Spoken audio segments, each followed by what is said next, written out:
السلام علیکم۔ آج بدھ ہے، اکتوبر کی 4 تاریخ۔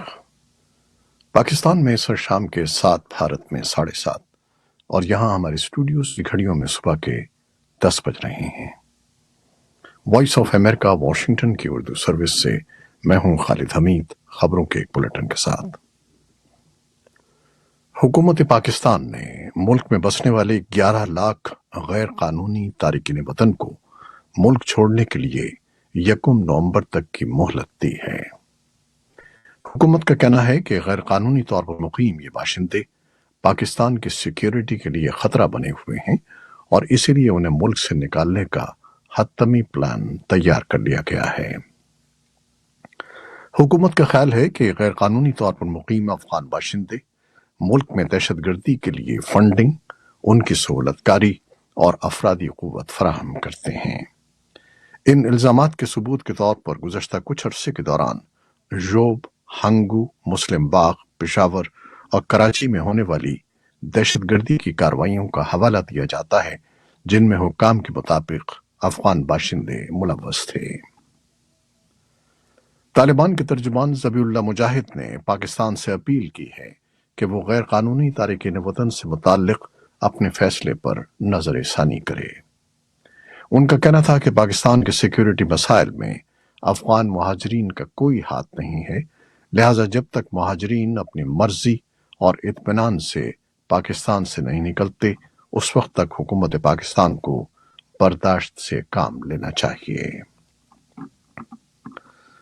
لاہور کے کور کمانڈر ہاؤس پر 9 مئی کے حملے کے کیس میں پولیس کی جوائنٹ انویسٹیگیشن ٹیم JIT نے پاکستان تحریک انصاف کے رہنما اسد عمر سمیت سابق وزیر اعظم عمران خان کی دونوں بہنوں کی گرفتاری کی درخواست کر دی ہے۔ لاہور سے وائس آف امریکہ کے نمائندے ضیاء الرحمان کے مطابق انسداد دہشت گردی عدالت میں بدھ کو JIT نے کور کمانڈر ہاؤس حملہ کیس سے متعلق چالان جمع کرا دیا ہے، جس میں اسد عمر سمیت عمران خان کی 2 بہنوں علیمہ خان اور عظمیٰ خان کو حملے کا ذمہ دار قرار دیا گیا ہے۔ تینوں ملزمان عبوری ضمانت پر ہیں۔ بھارت کی شمال مغربی ریاست سکم میں کلاؤڈ برسٹ یعنی طوفانی بارش کے بعد آنے والے سیلابی ریلے کے نتیجے میں بڑی تعداد میں نقصان ہوا ہے، اور 23 فوجیوں کے لاپتہ ہونے کی اطلاعات ہیں۔ وزارت دفاع کا کہنا ہے کہ شدید بارش اور سیلاب کے سبب ریاست سکم کو مغربی بنگال سے جوڑنے والی مرکزی شاہراہ مکمل طور پر تباہ ہو چکی ہے، جبکہ سکم کو اس کے مرکزی شہر سے جوڑنے والا زمینی راستہ مکمل طور پر منقطع ہو چکا ہے۔ وزارت دفاع کے ترجمان کے مطابق لینڈ سلائیڈنگ کے باعث فوج کی متعدد گاڑیاں ملبے تلے دب گئی ہیں، اور 23 اہلکاروں کے لاپتہ ہونے کی اطلاعات ہیں۔ فوجی حکام کا کہنا ہے کہ لاپتہ اہلکاروں کی تلاش کے لیے آپریشن جاری ہے۔ بھارتی وزارت خارجہ نے کینیڈا کو بھارت میں اپنے سفارتی اسٹاف کم کرنے اور 41 سفارتکاروں کو ملک سے نکلنے کا حکم دیا ہے۔ نئی دہلی میں قائم کینیڈا کے ہائی کمیشن میں 62 سفارتکار متعین ہیں، جن میں سے لگ بھگ 3 درجن سفارتکاروں کو ملک سے نکلنے کا حکم دیا گیا ہے۔ برطانوی اخبار فائنینشل ٹائمز کی رپورٹ کے مطابق کینیڈا کے ایک عہدیدار نے نام ظاہر نہ کرنے کی شرط پر بتایا کہ نئی دہلی کا یہ اقدام منگل کو سامنے آیا ہے۔ بھارت نے کینیڈا کے سفارتکاروں کو ملک سے نکلنے کا حکم ایک ایسے موقع پر دیا ہے جب دونوں ممالک میں سفارتی تعلقات انتہائی کشیدہ ہیں، اور دونوں پہلے بھی ایک دوسرے کے اعلیٰ سفارتکاروں کو اپنے اپنے ملک سے نکال چکے ہیں۔ نیپال میں ہندوؤں اور مسلمانوں کے درمیان تیزی سے بڑھتے ہوئے تناؤ کی وجہ سے شہر میں لاک ڈاؤن کر دیا گیا ہے۔ نیپال گنج میں ہفتے کے آخر میں ایک ہندو لڑکے کی جانب سے سوشل میڈیا پر مسلمانوں کے بارے میں ایک پوسٹ کے بعد صورتحال تناؤ کا شکار ہو گئی۔ مسلمانوں نے مرکزی حکومتی منتظم کے دفتر کی عمارت کے اندر اس صورتحال کے خلاف احتجاج کیا، سڑکوں پر ٹائر چلائے اور ٹریفک بلاک کر دی، جبکہ ہندو برادری نے ایک ریلی نکالی۔ مظاہرین پر پتھر اور بوتلیں پھینکی گئیں، جس کے نتیجے میں چند لوگ معمولی زخمی ہوئے اور نیپال گنج میں کرفیو نافذ کر دیا گیا۔ امریکی ایوان نمائندگان نے کیون میکارتھی کو اسپیکر شپ کے عہدے سے ہٹا دیا ہے۔ ریپبلکن اکثریت والے ایوان میں 210 کے مقابلے میں 216 اراکین نے اسپیکر کو ہٹائے جانے کے حق میں ووٹ دیے۔ ریپبلکن رکن کانگریس پیٹ گیٹس نے گزشتہ ہفتے حکومت کی فنڈنگ کے بل کی منظوری سے متعلق قدامت پسندوں کی اخراجات کی ترجیحات پر میکارتھی کی ناکامی کے بعد ان کی قیادت پر مایوسی کا اظہار کرتے ہوئے پیر کی رات انہیں ووٹنگ کے ذریعے ہٹانے کے لیے ایک تحریک پیش کی تھی۔ ریپبلکنز کی اکثریت نے میکارتھی کو منصب پر برقرار رکھنے کے لیے ووٹ دیے۔ اس سے قبل ایوان کے کسی اسپیکر کو عہدے سے نہیں ہٹایا گیا ہے۔ میکارتھی نے قانون سازوں کو بتایا کہ وہ دوبارہ اسپیکر کے عہدے کے لیے انتخاب نہیں لڑیں گے۔ روس نے بدھ کو کہا کہ اس کے فضائی دفاع نے 31 یوکرینی ڈرونز کو تباہ کر دیا، جن سے روسی سرزمین پر گزشتہ رات حملوں کی کوشش کی گئی تھی۔ روسی وزارت دفاع نے ٹیلی گرام میسج پر کہا کہ اس نے بلگراڈ، برائنسک اور کرسک کے علاقوں میں ڈرونز کو مار گرایا۔ یہ تینوں علاقے روس اور یوکرین کی سرحد کے ساتھ واقع ہیں۔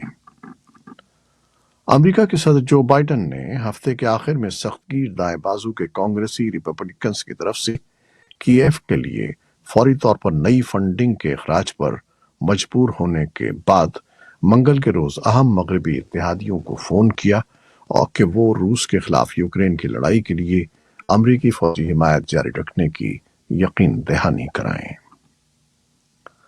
امریکی سینٹ کی خارجہ تعلقات کی کمیٹی کے چیئرمین بین گارڈن نے انسانی حقوق کے خدشات پر مصر کے لیے تقریباً $235 ملین کی فوجی امداد روک دی ہے۔ انہوں نے وزیر خارجہ اینٹنی بلنکن کو بتایا کہ فنڈز پر یہ روک انسانی حقوق کے حوالے سے مثبت پیش رفت ہونے تک برقرار رہے گی اور یہ ضروری ہے کہ ہم مصر کی حکومت کو انسانی حقوق کی خلاف ورزیوں کے لیے جواب دہ ٹھہرائیں۔ گارڈن نے مصر میں ایک اندازے کے مطابق 60,000 سیاسی قیدیوں میں سے کچھ کے لیے معافی کا مطالبہ کیا۔ محکمہ خارجہ نے گزشتہ ماہ مصر کو آئندہ سال کے لیے $1 بلین سے زائد کی فوجی امداد کی منظوری دی تھی اور اینٹنی بلنکن نے اس سے قبل $85 ملین روک دیے تھے، جو خاص طور پر سیاسی قیدیوں کی رہائی کے لیے پیش رفت سے منسلک تھے۔ شمالی اٹلی میں وینس کے قریب ایک مسافر بس اوور پاس سے ٹکرانے کے نتیجے میں کم از کم 21 افراد ہلاک ہو گئے اور 18 زخمی ہوئے۔ اطالوی فائر فائٹرز سٹی بس کے متاثرین کی مدد کے لیے پہنچ گئے۔ یہ حادثہ منگل کے روز اس وقت ہوا جب بس سڑک سے ہٹ کر میسٹر ضلع کی ریلوے لائنوں کے قریب جا گئی، جو ایک پل کے ذریعے وینس سے منسلک ہے۔ حادثے کی وجہ تاحال واضح نہیں ہو سکی۔ اب تک جن متاثرین کی شناخت ہوئی ہے وہ یوکرینی سیاح تھے۔ جوہری ہتھیاروں، میزائل اور خلائی پروگراموں پر مغرب کے ساتھ کشیدگی کے درمیان ایران کی فوج نے منگل کے روز پورے ملک میں ڈرون مشقیں کی۔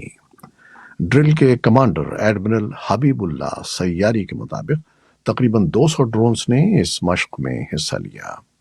ایران باقاعدگی سے نئے ڈرونز کی نقاب کشائی کرتا رہتا ہے، جن میں طویل فاصلے تک مار کرنے والے ڈرونز بھی شامل ہیں، جن کے بارے میں اس کا دعویٰ ہے کہ وہ اسرائیل تک پہنچنے کی صلاحیت رکھتے ہیں۔ یوکرین اور مغرب بھی ایران پر روس کو ڈرون فراہم کرنے کا الزام لگاتے ہیں۔ ایران نے یوکرین کے خلاف جنگ میں استعمال کے لیے روس کو ڈرون بھیجنے کی تردید کی ہے۔ امریکی ریاست ٹیکساس میں اس موسم خزاں میں ایک ایرو اسپیس کمپنی چاند پر دنیا کا پہلا کمرشل خلائی جہاز بھیج رہی ہے۔ نووا سی کو چاند کے قطب جنوبی کے قریب میلاپٹ اے پر اتارا جائے گا۔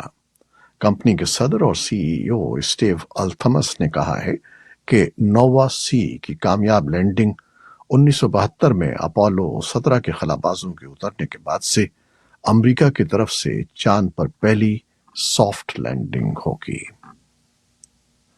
Royal Swedish academy of sciences نے 3 سائنسدانوں کے لیے کیمسٹری کے نوبل انعام کا اعلان کیا ہے۔ Massachusetts institute of technology U S A کے Moungi Bawendi, Columbia university U S A کے لوئی برس اور nano crystals technology incorporation U S A کے الیگزی ایکوموف کو کیمسٹری کے شعبے میں نوبل انعام دیے گئے ہیں۔ سویڈش میڈیا نے انعام کے اعلان سے پہلے فاتحین کے ناموں کی اطلاع دی۔ یہ تھی وہ خبریں جو فیس بک لائیو پر ہم نے آپ کے لیے پیش کی۔ ہماری ویب سائٹ، یوٹیوب اور پوڈ کاسٹ پر یہ بلیٹن آپ کے لیے پوسٹ کر دیا جاتا ہے۔ آپ ہمارے بلیٹن کو شیئر کرتے ہیں اور اپنے کمنٹس میں اپنی بہت سی محبتوں کا اظہار کرتے ہیں، جس کے لیے ہم آپ کے بے حد ممنون ہیں۔ اپنی ان محبتوں کو جاری رکھیے گا۔ نیوز پروڈیوسر سید اصفر امام اور نیوز ایڈیٹر بہجت جیلانی کے ساتھ خالد حمید کو آپ اجازت دیجیے گا۔ اللہ حافظ۔